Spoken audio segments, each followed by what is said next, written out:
20 मार्च 1993 की बात है। मैं खच्चर रेडी का काम करता था। मैं अपनी रेडी पर 25 बोरियां सीमेंट की किसी दुकानदार के घर ले जा रहा था। MSG अपडेट्स चैनल में आपका स्वागत है। उस दुकानदार के घर का गेट छोटा था तथा गली तंग थी। जब रेडी अंदर जा रही थी तो मैं पीछे से रेडी को धक्का लगाने लगा तो खच्चर रेडी पीछे की ओर जाने लगी। खच्चर ने मुझे दीवार तथा रेडी के बीच में ले लिया। इस घटना से मेरी टांग टूट गई और मैं बेहोश होकर गिर पड़ा। किसी ने इस घटना के बारे में भाई जगजीत सिंह जी को बता दिया। वह कुछ डेरा प्रेमियों तथा गली वालों को साथ में लेकर मुझे उठाकर अस्पताल ले आए। डॉक्टर ने टांग जोड़कर प्लास्टर चढ़ा दिया, लेकिन मेरी हालत दिन ब दिन बिगड़ती चली गई। उन दिनों पूज्य गुरुजी गुरुसर मोडिया में पधारे हुए थे। हमारा परिवार व सेवादार प्रेमी मुझे गुरुसर मोडिया में ले गए कि मरीज को पिताजी से प्रसाद दिला देंगे तथा पिताजी के वचनानुसार इलाज करवाएंगे। प्रेमियों की मदद से मुझे जीप में लेटाकर श्री गुरुसर मोडिया में ले जाया गया। सेवादार मोहनलाल ने पूज्य गुरुजी को मेरी हालत के बारे में बताया। प्रेमी के टांग की हालत बहुत खराब है। पूज्य गुरुजी ने उसी समय मेरे पास आ गए, वहाँ जहाँ पर जीप में मुझे लेटाया हुआ था। पूज्य गुरुजी ने पूछा, प्रेमी को क्या हुआ? प्रीतम सिंह ने कहा, पिताजी इसकी टांग बुरी तरह से टूट गई है। पिताजी ने मेरे मुंह से कंबल उठाकर वचन किए, बेटा तेरा बाल भी विंगा नहीं होने देंगे। जैसे पहले चलता था वैसे ही चला करेगा। सेवादार ने पिताजी के हुक्मानुसार बर्फी का प्रसाद मेरे मुंह में डाल दिया। पिताजी ने मेरे परिवार को वचन किए, भाई इसे श्री गंगानगर ले जाना है। पूज्य गुरुजी के वचनानुसार मुझे श्री गंगानगर ले जाया गया। जब वहां अस्पताल में पहुंचे तो डॉक्टर ने मुझे चेकअप करके मेरे परिवार को कहा कि 2 बोतल खून की तैयारी कर लो। मैं इस मरीज को 15 दिन में चलाकर दिखा दूंगा। रात को मेरा ऑपरेशन होना था। मुझे घबराहट हो रही थी।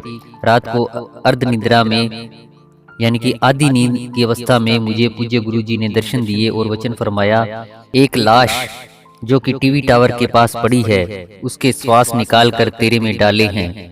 पूज्य गुरुजी ने वह लाश मुझे टीवी टावर के बठिंडा के पास पड़ी दिखाई, जो कि सफ़ेद चादर से ढकी हुई थी। सुबह हो गई। जब सुबह के 5 बजे मुझे स्ट्रक्चर में से डालकर ऑपरेशन के लिए ले जाया जा रहा था तो उस समय मेरी पत्नी तथा मेरी बहन रोने लग गई।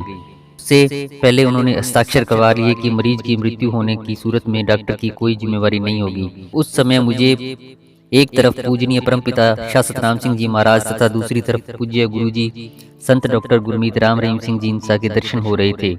डॉक्टर ने बेहोशी का टीका लगाया। अब मेरा ऑपरेशन हो चुका था। उसके बाद मुझे थोड़ी थोड़ी बेहोशी थी। पूज्य गुरुजी ने मुझे दोनों पवित्र हाथों से आशीर्वाद दिया और फरमाया, बेटा घबरा ना, हम तेरे साथ हैं। अगले दिन पूज्य हजूर पिताजी ने गुरुसर मोडिया से हमारे लिए स्पेशल प्रसाद भेजा। 12 दिनों के उपरांत मुझे अस्पताल से छुट्टी मिली तो डॉक्टर ने कहा कि जो प्लेटें हैं ये तुमने 1 साल में निकलवा लेनी है। 2 दिनों के बाद पूज्य गुरुजी के दर्शन करने के लिए मैं दरबार गया। जब मुझे मिलने का समय मिला तो मैंने जी भरकर पूज्य गुरुजी के दर्शन किए। पूज्य पिताजी ने मुझे वचन फरमाए कि बेटा कुछ दिनों में तेरी ये फोड़ियां भी छुड़ा देंगे।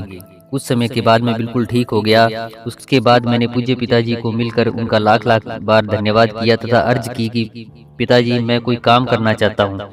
पूज्य पिताजी ने वचन किए, बेटा हमारा आशीर्वाद तेरे साथ है। तू जो भला काम करेगा। उसके बाद मैंने टमाटर का काम शुरू किया, जो आज भी पूज्य गुरुजी की रहमत से मैं कर रहा हूँ। मुझे किसी भी चीज़ की कमी नहीं है। मैं पूज्य पिताजी के अपने ऊपर किए गए उपकारों का बदला कैसे भी नहीं चुका सकता, बस धन्य धन्य ही कर सकता हूँ। अगर ये वीडियो आपको अच्छी लगी हो तो इस चैनल को सब्सक्राइब तथा वीडियो को लाइक जरूर करें और मिलते हैं एक नई साथी के साथ जल्दी ही MSG अपडेट्स चैनल पर।